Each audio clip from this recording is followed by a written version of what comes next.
Hi students, welcome to my channel RD Tuition and Tutorials.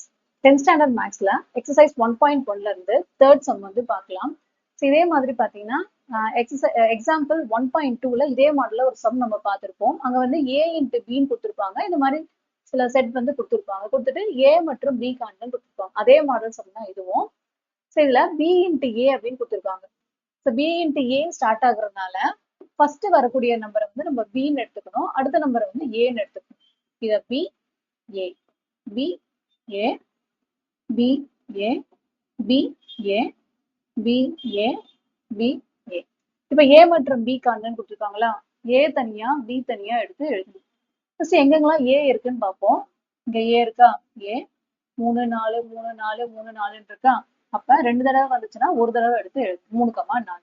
பிக்கான value எங்கெங்கெல்லாம் B இருக்கு பாருங்க, -2 0 3. இதுதான் வந்து பி. இந்த வீடியோ உங்களுக்கு பிடிச்சிருந்தா லைக் பண்ணுங்க, உங்க ஃப்ரெண்ட்ஸ்க்கும் ஷேர் பண்ணுங்க, மறக்காம நம்ம சேனலை சப்ஸ்கிரைப் பண்ணிக்கோங்க. தேங்க்யூ.